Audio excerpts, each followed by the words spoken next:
This show is part of the Head Stuff Podcast Network.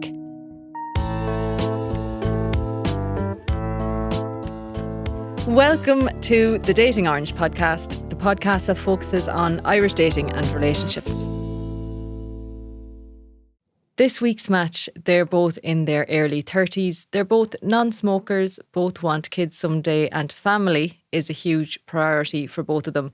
Mairead has been really clear about what she was looking for. She wanted a hard-working man, somebody down to earth who is good crack and somebody who didn't already have children.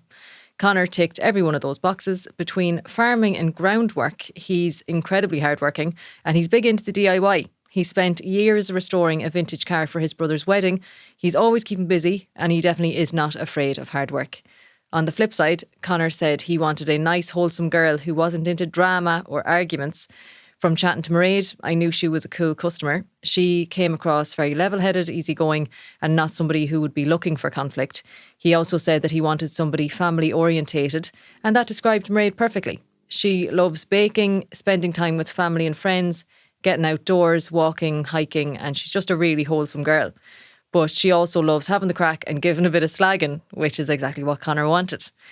And then the special detail, Mairead had specifically written in that she was partial to a tall ginger man in Snickers.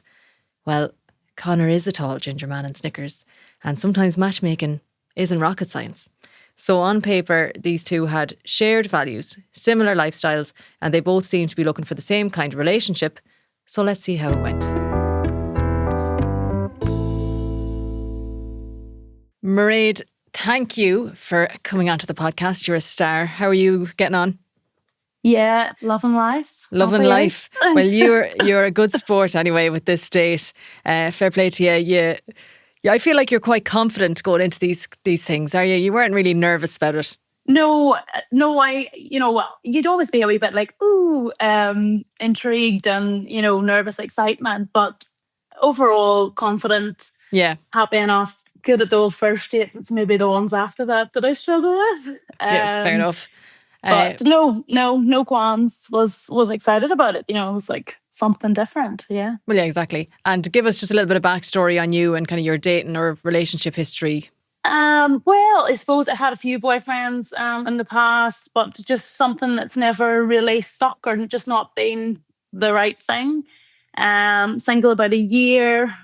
I don't know sometimes where I'm going wrong. Sometimes I find myself in situations and I don't really know how I got myself there. No disrespect to anybody. What you say, you get yourself into situations that what? But I don't know how I get there. I love an accent, so I think sometimes that's half my problem. I end up in long distance, not meaning to be. Yes, okay. And yeah, I suppose maybe I enjoy the crack and then. Yeah, but you're also quite coastal where you're living and like up the north and coastal. Like I think that maybe, are there really that many people around you that you could even, you're kind of forced to go a bit long distance, are you? Well, that's the thing, yeah. We are very kind of rural up here, and even where I came from, so I've lived here 8 years, but even where I'm from is even more rural. Like I grew up on the side of a mountain. Oh. So if you didn't marry within your local community or a cousin of someone you knew, it's very hard to meet people like kind of on the same wavelength as you.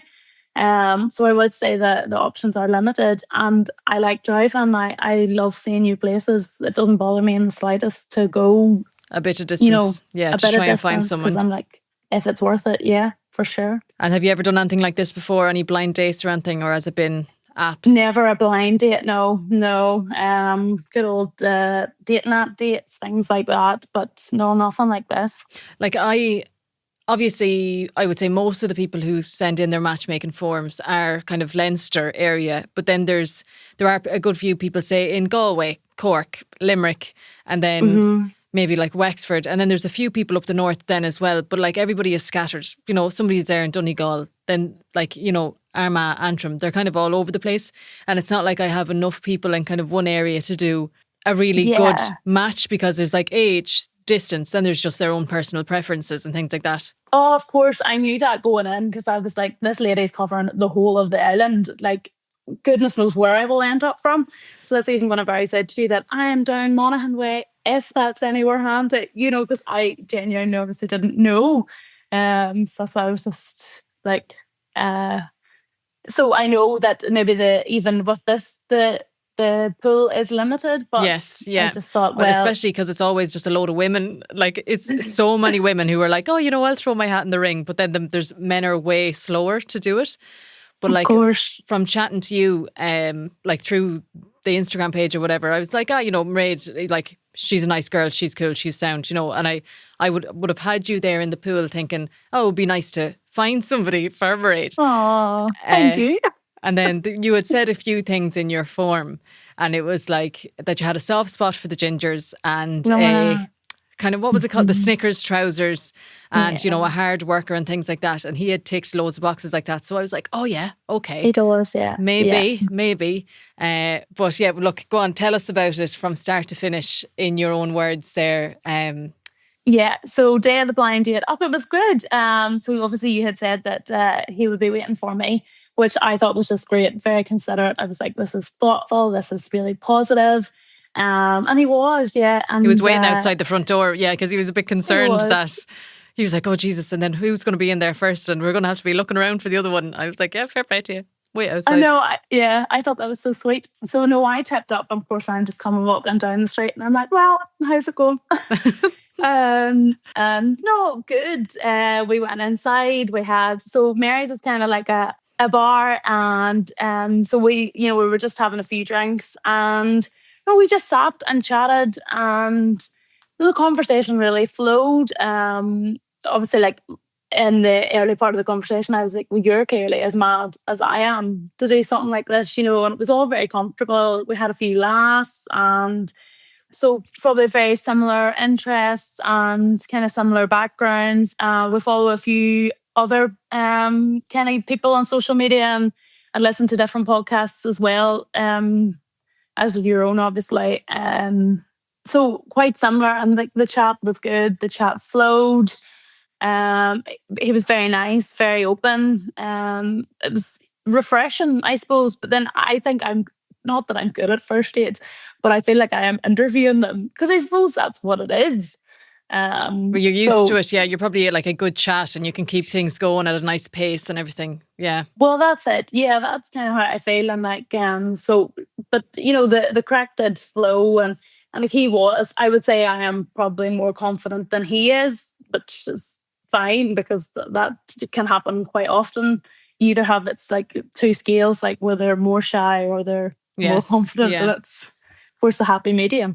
What vibe did you get off him? Were you thinking that he liked you, or what were you thinking? I do think he did like me, and then I was like, but maybe just like a wee bit, I don't know, maybe not backward, but like definitely shyer than I. Right, okay. So I just was like, just don't know, that kind of way. But no, like the time flew, and that was the thing. And I was like, oh, like I need to go. What? I'm supposed to be looking after my nieces. So, there was definitely no, like, I wasn't checking my watch. It was a nice date. Okay. I've had bad dates, I've had good dates, but no, it was a nice date. He checked the football once during the date, but I was like, right, okay, that's fine. You could be checking worse things. But giving a wee bit of ribbon about that. He went on his phone. How long did he have the phone out for? Was it just like a quick check of the scores, was it? Yeah, quick check of the scores. I was going to the bathroom. I was like, right, okay, that's fine. How long was the date, do you think? To hear the full episode, sign up at headstuffpodcast.com or click the link in the description.